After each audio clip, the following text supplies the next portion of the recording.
All right, folks, welcome back to the channel. This is an unscheduled broadcast of it.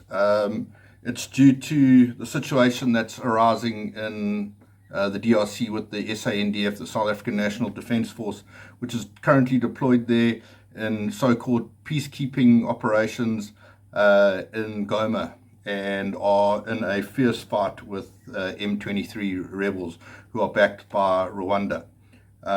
So I've got three press releases between Saturday and 2 today, and I want to go through them. Just quickly understand the situation, location of where Goma is. I'll put up a little map and whatnot of it. But a couple of questions I'm sure we're all asking. What's the goal there? And what is the reason we're there, and on whose orders are we there? But let's just get to these press releases so that you can hear the official version of what's going on, and then I would ask you to go and open source, have a look at some of the media outlets such as Le Monde, which is French, Al Jazeera, Associated Press, a couple of other news agencies that are out there, and try and gauge for yourself as to what you think is actually going on there. Bear in mind, Rwanda and South Africa are in northern Mozambique working together there, and here we have Rwandan directly backed M23 rebels killing our soldiers. Press release for immediate release. The South African National Defence Force and counterparts pushed back the M23 advance towards Goma in the Eastern Democratic Republic of Congo. This press release was on the 25th of January 2025, Saturday. After 2 days of fierce fighting with the M23 rebels in the Eastern DRC, the South African contingent and its counterparts were able to halt the advance of the rebel group towards Goma, in the provincial capital of Eastern DRC. The M23 hostile forces had launched a full-scale attack on our troops with the intention of taking over Goma, but were unable to advance due to the heroic resistance put up by our gallant fighters. Our forces were not only able to halt the M23 advances, but were able to push them back. The intention of the M23, amongst others, was to take over the city of Goma, but it met with heavy resistance from the SANDF contingent, which managed to prevent them from proceeding into Goma. In the course of the gallant resistance against M23 rebels, the South African National Defence Force lost 9 members on Friday the 24th of January 2025. May they rest in peace. After 2 days of fierce fighting, 7 of these members, after 2 days of fierce fighting, 7 of these members were part of the South African contingent deployed in Eastern DRC in December 2023 as part of a 16-member regional bloc SADC mission in the Democratic Republic of Congo. It goes on to say there were a number of injured. There's a number of injured is still to be confirmed. However, few suffered various degrees of injuries. The members put up a brave fight to prevent the rebels from proceeding to Goma, as was the intention, and were pushed back by the RSA contingent. That's the official take. Just on that, there was a lot of footage that came out with regards to what their COP looked like, their combat outpost. I don't give a shit if it looks dirty and messy, guys. They're in combat, and I'm more concerned about the fact that we're actually concerned about their cleanliness than the fact that they're in a fight for their life and they don't have what they need. Any criticizing of this is not directed at our soldiers at all. Okay, it is directed at those higher up, and I think most will agree that our boys are out there without the right tools to do the job. I think they're up for it, and they're ready for it, and they want to do it, and they want us to be proud of them. But I also think they need a bit of the support. And it's unfair when they get put into that situation without the right stuff that they need to do the job. I'm trying to be very PC here, and it's difficult. Then today, Tuesday, the 28th of January, for immediate release, update on the South African National Defence Force casualties in Goma, Eastern Democratic Republic of Congo. Following the exchange of mortar, and this is shocking that this press release went out without being edited or checked for grammar, because the grammar is also pretty crap. Following an exchange of mortar bomb between the FARDC Congolese Defence Force and the M23 rebel militia on Monday, the 27th of January 2025, near Goma Airport, where the SANDF base is collated. I guess they're trying to say located. 3 members of the SANDF were caught in the crossfire and were killed. So understand that on the first contact, couple of days of fighting, we've lost 9 guys. We've now just lost another 3.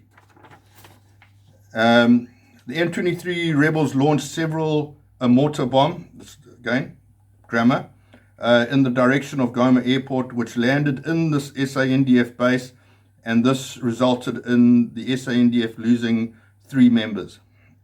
Furthermore, the SANDF is also saddened to announce that one of the members who was injured during the battle with M23 over the past 3 days later succumbed to their injuries.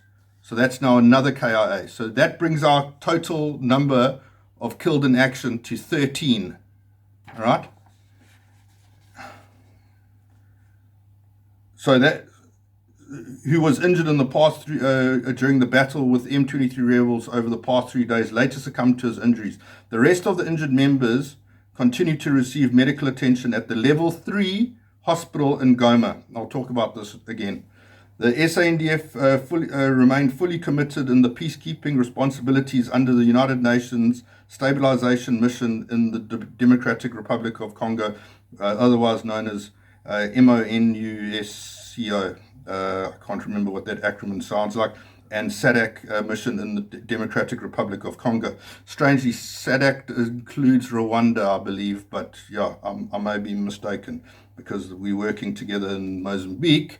But yeah, but anyway, I think Rwanda's working for Total actually in Mozambique, and the rest of the AU and SADC guys are actually trying to deal with the insurgency, whereas Rwanda's doing more of the policing there. But hey, I might be wrong. The Ministry of Defence and military veterans, blah, blah, blah, all these important people that mean absolutely nothing, because it's the guys that are dying on the front line that actually matter. Tuesday, the 28th, so this is now a second for immediate release from the SANDF. I'm reading straight off of their press release. The South African National Defence Force clarifies misrepresentation of events in circulating video. South African National Defence Force has noted that with concern, the widespread circulation of a video on social media accompanied by misleading claims suggesting that the South African National Defence Force surrendered to M23 rebels, which we wish to set the record straight.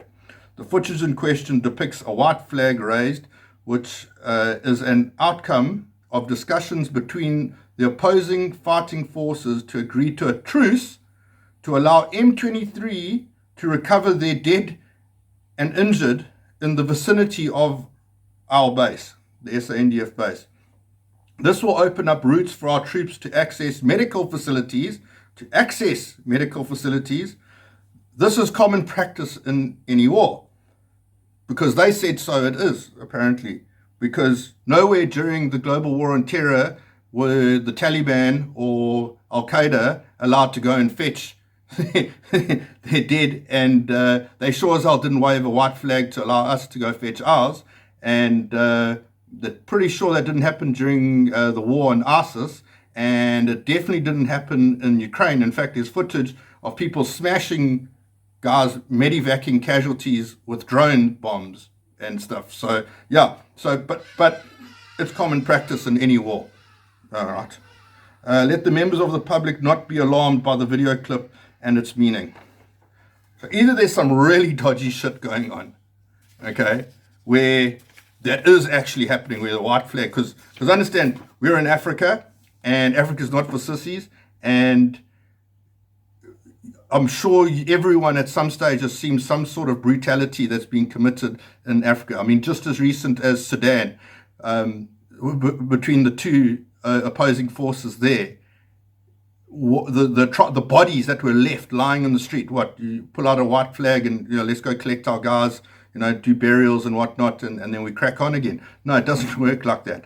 I'm sorry, and I'm worked up about it, particularly because I talk about a level 3 medical facility. A level 3 hospital typically refers to a healthcare facility categorized as a third tier in the system of hospital classifications, usually signifying a facility with moderate capabilities, providing specialized care for certain conditions, but often referring patients to higher level hospitals for more complex treatments. In the context of trauma care, a level 3 hospital would offer basic trauma stabilization and then transfer critically injured patients to a higher level of care, or trauma center. So we've already lost a guy from Friday's conflict, and that was released today, and I think he passed away yesterday. That tells me that they are not in a proper level of trauma care environment. Okay. Look, the Goma hospital there, it is run by UN peacekeepers and Indian Army Medical Corps, but still, I don't think their facility, I've gone on research, I don't see much about what that trauma facility is capable of doing. They specialize more in the malaria and cardiovascular, cardiac conditions and stuff like that, which, I don't know. So, what is the SITREP? Our boys are there. No logistics, no medevac capability, no resupply, no drone, no UAV recon capability, no significant indirect fire support, no CAS, no air support, no close air support. Again, I'm going to ask, what is the goal here? What is the reason we are there, and on whose orders are we there, and who's going to be held accountable for this? Because we owe that for those that are prepared to put a uniform on and do this job for our country, stand in harm's way. It pisses me off, actually. Guys, Le Monde, they're reporting that Goma has fallen. Al Jazeera is reporting that M23 rebels have entered Goma. Associated Press is doing the same. So if we've got to take some of what the media is saying, and we've got to take some of what the SANDF is saying, they don't marry up whatsoever. What's going on? They need to answer these questions. These need to be answered truthfully. And I pose those questions to you and whoever else is watching. Rest in peace to our fallen.